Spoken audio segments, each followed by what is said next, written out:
Hello students, are we ready for this problem? All right, let's read it. And it says, Mr. Jason conducted an experiment where he placed a block of ice at 0 degrees Celsius inside a freezer. The temperature of the ice descended 4 degrees per minute. Which of the following graph shows the slope of this situation? Okay, so what happened here? Okay, so they place this block of ice on the freezer, right? And then it's telling you what happened to the temperature of the ice. So it says the temperature of the ice descended, okay? Descended how much? 4 degrees for every minute because it says per minute, right? And the question says which of the following graph shows the slope of this situation? So let's go ahead and underline or highlight the word slope. And let's see if we can remember that a slope is thinking about the rise over the run, or I can also think about the change of the y over the change of the x, okay? Okay, but before we write down any comparisons, I want you to look at the graphs and we're gonna decide where the x and the y represents, right? And also I want you to consider the word descended. What does it mean by when something descends? Is that a positive or a negative thing? That's kind of like a negative, right? Okay, so make sure that you remember that because that 4 is actually a negative 4 because it's descending 4 degrees per minute. Okay, so if you notice on the graph, these ones, they do have labels here already. So it says 4 degrees is the temperature, and that's gonna be my y-axis, right? Notice how the other ones, they're all the same. Temperature, it's on the y, temperature, it's on the y. So we're good. So what I'm gonna do is right there where I have the temperature, I'm gonna write down the y, okay? Because it goes with that. What about per minute? Well, here's the time, and it's in minutes, of course, and that will be my x-axis, right? So let's write down an x on the minutes. So when I think about comparing the change of the y over the change of the x, then I'm going to say the change of the y, it's the degrees Celsius, and the change of the x, it's the minutes. Okay? In other words, how many minutes does it take for the Celsius to go down that much temperature, right? So let's write down my numbers. So first, I have a negative 4 because that's a Celsius, and this is a 1 for the minutes, okay? Now, I can try to find those in my graph, but remember, many times, especially when I have a number that is a 4, a negative 4 in this case, and on my y, I only see like a negative 5, negative 10, negative 15, so it's like going by 5s. So it is very likely that my negative 4 is not going to be found that easily in there. It can give me an idea more or less, but it might not be exactly what I'm looking for. So what is it that I can do? Well, we can find what is called equivalent ratios, remember? So I have negative 4 over 1, and I'm going to find me another equivalent ratio. So I can multiply this by 2, and I will get negative 8 over 2. So this is the same as negative 8 over 2. I can do the same thing again. And notice how I'm going to write it down over here, like separated, so that we don't get confused. Multiply by 3. And negative 4 times 3 is negative 12. And 3 times 1 is 3. So my next number, or my next ratio, will be negative 12 over 3. And I can do the same thing. But now I'm going to multiply by 4.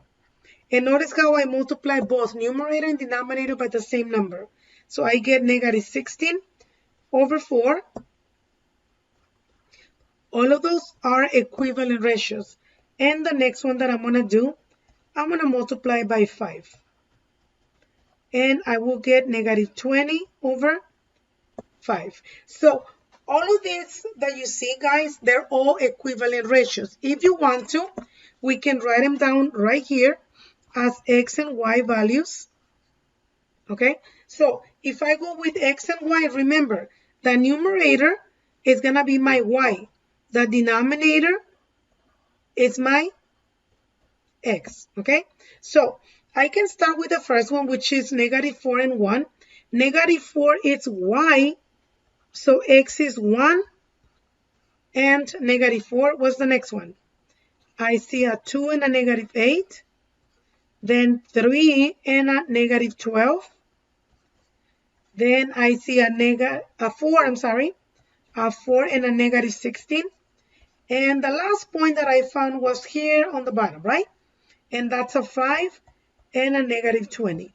All those points or those order pairs are equivalent, okay? So they're being consistent with the same ratio. So let's go ahead and start. I want to start with the first one, which is 1 and negative 4. That's my 1 and negative 4. So I'm going to come back over here.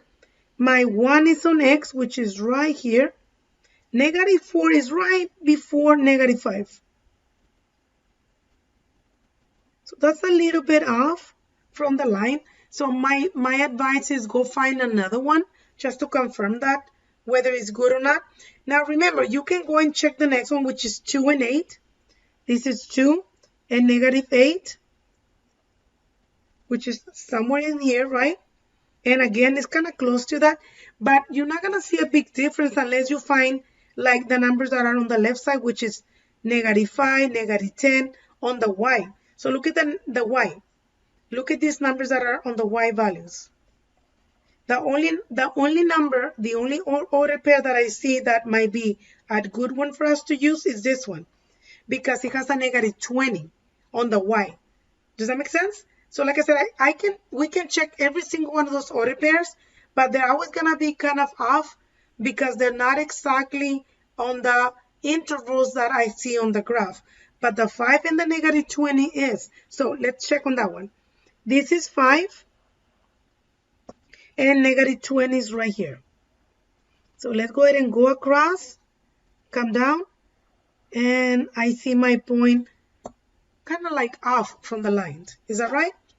Okay, so I know A cannot be an answer. What about B? So we're going to check on the first one, which is 1 and negative 4. And that kind of looks in there, right? And if you check the next one, 2 and negative 8, these are the ones that I tell you they're kind of hard to decide because they're not exactly on the intervals for the y. But we can check the 5 and the negative 20, right? Because those are the numbers that I can actually see on the intervals of my y. So I have a 5 right here, and negative 20 is right on the left side. So let's go ahead and find the location for that point, and the point will be right here on the line. Okay, so far that looks like the best one for us. Let's look at letter C. And you know what? I'm not going to check the 1 and the negative 4 because again, they might be a little bit off on the grid, but I can do 5 and negative 20 because those points, I can see them right on the X and on the Y. So this one is 20, go across, go down on 5, and the point should be right here. Is that on the line? No, right? So that point, 5 and negative 20 is actually one of the best points for us to use, right? So here's my 5, here's my negative 20, and here it is, my point, and no, that's not close to that, okay? So the only answer choice that is close to me, it's letter B. Very good. Okay, so remember that when you're working with ratios, you gotta go back and remember the meaning of that. Okay, so this negative 20 will be how many degrees Celsius is going to what? Descend for how fast is that going to happen? In 5 minutes.